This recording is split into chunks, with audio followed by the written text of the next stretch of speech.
The platform smelled of rust and wet stone. Trains screamed past, throwing grit against my face. And there she was, my niece, thin, hollow-eyed, kneeling on the cement with her hands outstretched for scraps of food.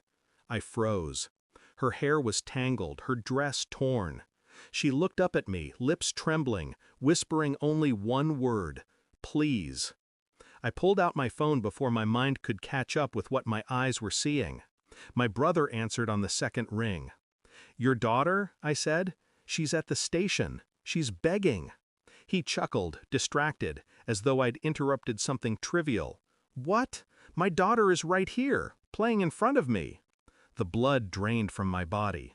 Then who was in front of me? The girl shivered, clutching her stomach, waiting for my answer. That's when it hit me. His new wife's shadow stretched longer than her smile ever revealed.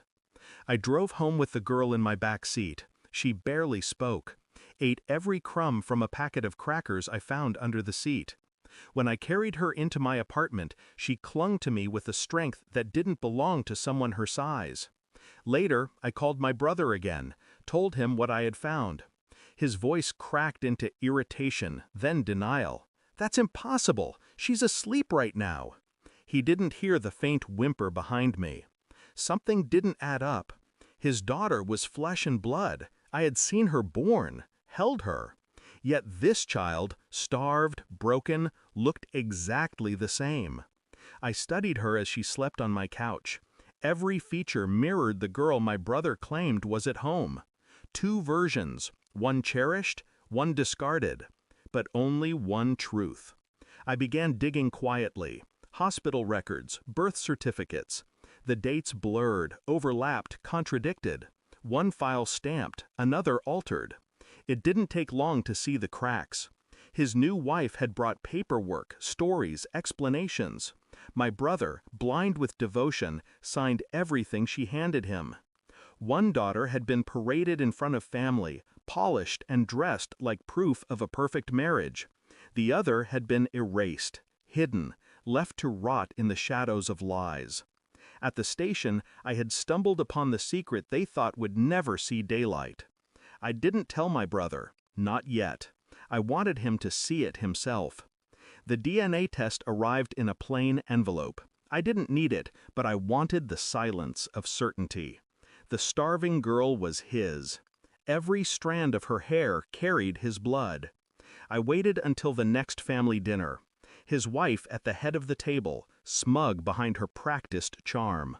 My brother smiling beside her, oblivious. I slid the envelope across the table. He frowned, opened it. The color drained from his face as his eyes moved across the page. His hand trembled.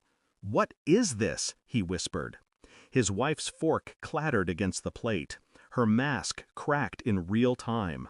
She had hidden the child, cast her out like garbage, told my brother she never existed, and he had believed her. I didn't shout. I simply looked at my brother.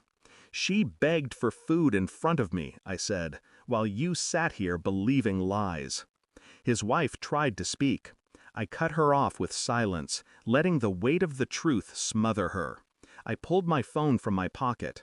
A video played. The girl at the station, weak, starving, begging strangers for scraps. Every eye at the table fixed on it. I didn't need words. The evidence was enough. Her empire of deceit collapsed in one silent moment. My brother hasn't called me since.